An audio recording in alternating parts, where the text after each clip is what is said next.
nossa chateação, ela durou pouquíssimo tempo.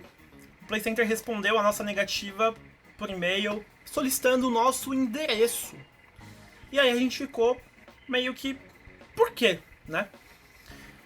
E aí na segunda-feira, eu tava na escola, e naquela época já tinha celular e tal, não tinha tanto recurso como tem hoje, mas já tinha ali SMS, já tava um pouco fácil essa comunicação. E aí a minha tia me manda uma mensagem, ou me ligou, não me recordo, falando assim: olha, Caio, chegou um motoboy do Play Center aqui em casa e deixou um kit pra você. Aí eu, como assim?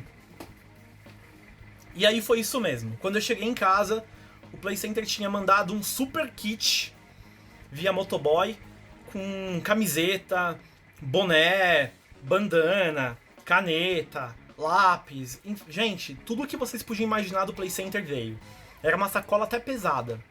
E nessa sacola vieram 16. Eu tô falando 16. 16 passaportes para o evento de lançamento das Noites do Terror. Pensa na minha felicidade. E detalhe, esses passaportes, um veio com o meu nome no verso, e todos os demais vieram com o nome Amigo do Caio. Mas assim, gente, colocaram isso, Amigo do Caio, no próprio passaporte. O passaporte foi impresso já com essa informação em cima do código de barras. Eu achei isso o máximo. E na época todos os meus amigos, também o Danilo, o Denis, o Gustavo, não sei se o Gustavo nessa época já tava, não sei, mas acho que sim. Enfim, todos os meus amigos lá na época acabaram recebendo esse kit também. E a gente ficou muito feliz, né? Então a gente foi no evento de lançamento das Noites de Terror 2006. Nesse dia, inclusive, eu conheci também o Laércio, que hoje é da RapFan. Um super abraço a você, Laércio. Eu me recordo que ele precisava de um passaporte, eu tinha um sobrando, dei pra ele um. Foi um dia bem legal. Nessa época eu tinha 14 anos. Eu tinha de 13 para 14 anos, isso mesmo. E aí, mais uma vez a gente foi lá no Orkut, atualizou as informações e tudo mais. Chegou o final do ano, a gente fez de novo o cartão, que já tinha mudado para Play Verão, deixou de ser o Play VIP e passou a ser o Play Verão. A gente fez esse cartão e a gente já iniciou o ano de 2007 já indo pro Play Center. Nós íamos pro Play Center quase todo final de semana, tirávamos foto, e aí a gente passava pra internet essas fotos, comentava, enfim. Até que a gente estava conversando, eu estava fazendo um curso de informática que abordava vários módulos, PowerPoint, desenvolvimento de sites, design e tudo mais. E eu tinha que desenvolver um blog, eu tinha que desenvolver um site, e eu pensei em fazer alguma coisa relacionada ao Play Center. Aí na época o Denis começou a tocar um Gigafoto. Naquela época o Gigafoto era um site super famoso, e o Denis fez um Gigafoto do Play Center, que por muitos anos foi o Gigafoto, um dos mais acessados de São Paulo, estava no top lá do site. E eu fiz um blog, o Play Center UAU Blog. Então eu começava a desenvolver textos, logotipos e linguagem HTML por conta do meu curso. Aplicava esse conhecimento e essas atividades no assunto Play Center. E aí eu comecei a fazer esses conteúdos para a internet. O pessoal gostava porque era uma forma de ficar atualizado. A gente podia usar as fotos que a gente gerava nas nossas visitas. E eu gostava muito de redação. Então eu ficava lá, às vezes eu passava horas e horas desenvolvendo textos falando do Play Center, como funcionavam as coisas, as novidades do parque, enfim. Basicamente nos tornamos uma equipe que atualizava as informações do Play Center na internet.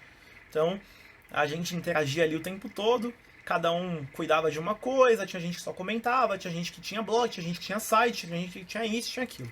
Nessa mesma época eu também conheci o CBMR, era o Clube Brasileiro de Montanhas Russas, um mega abraço pro Lucas, que desenvolvia naquela época o CBMR, um site muito bacana que me deixava também ficar conhecendo um pouquinho mais os parques internacionais e do que acontecia no mundo da diversão de forma mais geral. Na época também tinha um site Parques de Diversões, também era muito bacana e existe até hoje. Um mega abraço aí pra equipe do Parque de Diversões. E também tinha um site chamado Caça Parque, um site, se não me engano, do Rio de Janeiro, não sei, que também falava de parques. Então foi quando eu comecei a conhecer esse mundo de diversão. Eram poucos os sites que existiam, eram uns assuntos muito, muito difíceis de você achar, mas nessa época era bem bacana.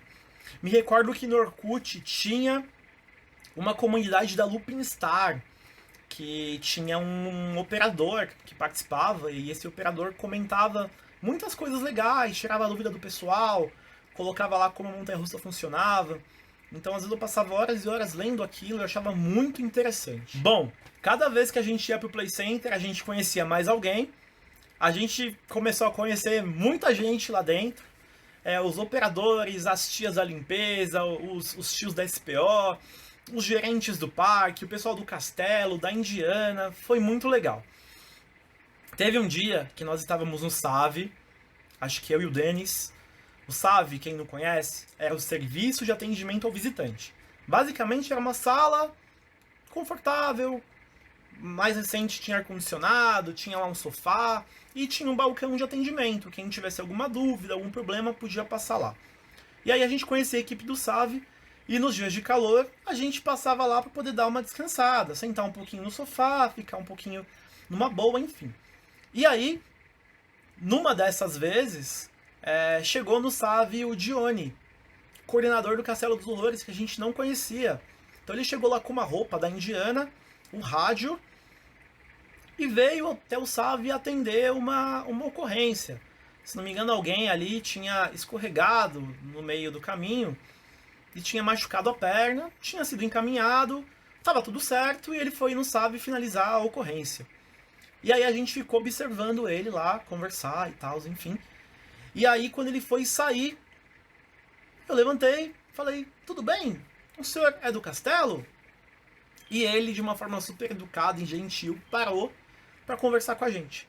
Ele contou um pouquinho da história dele, falou que era do castelo, que coordenava o castelo, e começou a dar atenção pra gente. A gente achou aquilo muito legal e aí começamos a conversar. Eu fazia um monte de perguntava tudo.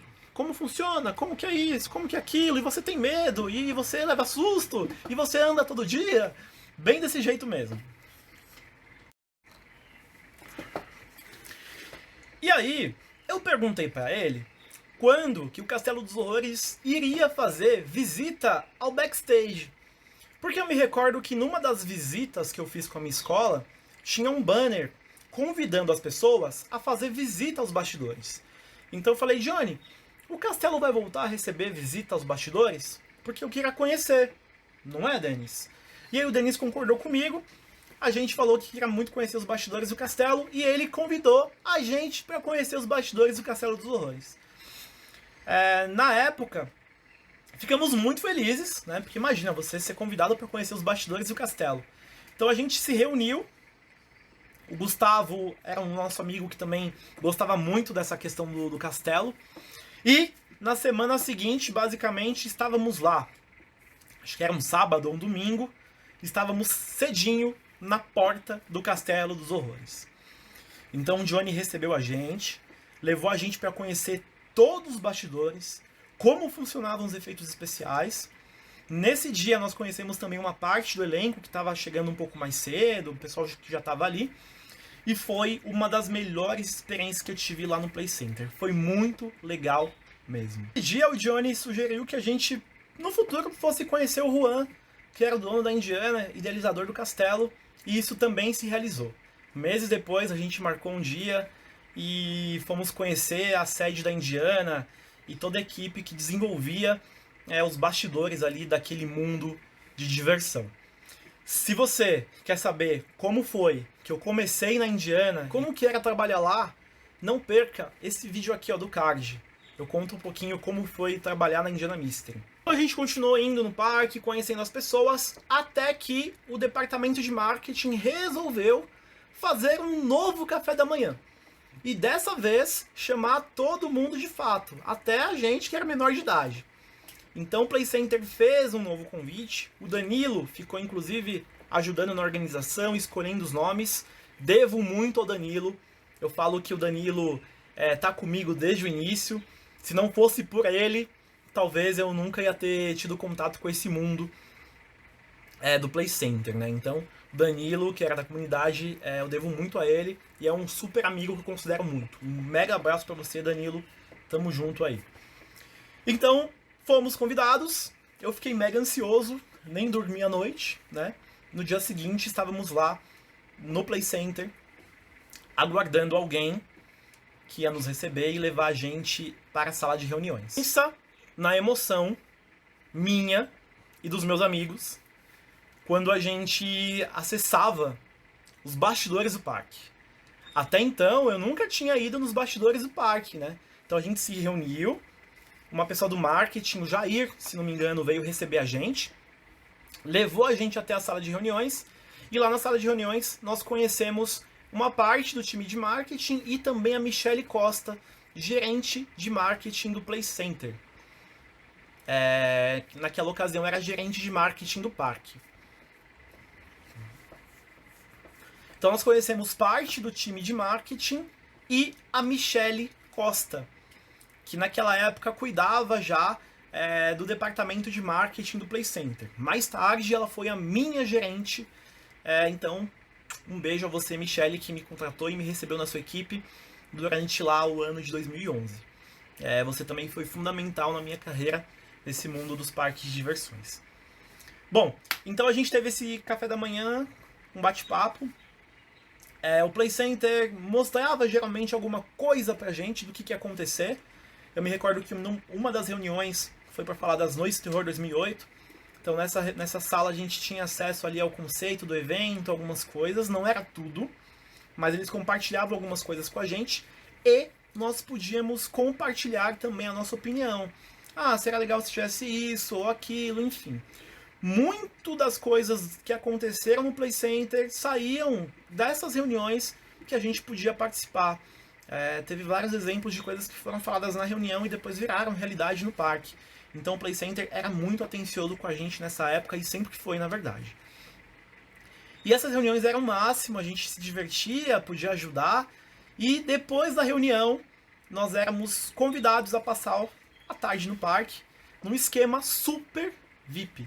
Então a gente ia junto até uma lanchonete, escolhia lá alguma coisa do cardápio, depois éramos recebidos como cortesia lá no Sky Coaster, no Castelo dos Horrores. A gente sempre ganhava alguma coisinha do parque, era muito bacana. Então essas reuniões continuaram algumas vezes. A gente também conheceu outras pessoas do parque, outros departamentos que sempre recebia a gente com muito carinho, todo mundo muito atencioso. Aí foi quando eu conheci o Sidney, o Edelson, o Márcio, que era gerente de operações do parque, e tanta gente bacana. Da SPO ao ambulatório, do SAV à equipe Raids Admissões, enfim, a equipe do Play Center era muito atenciosa com a gente.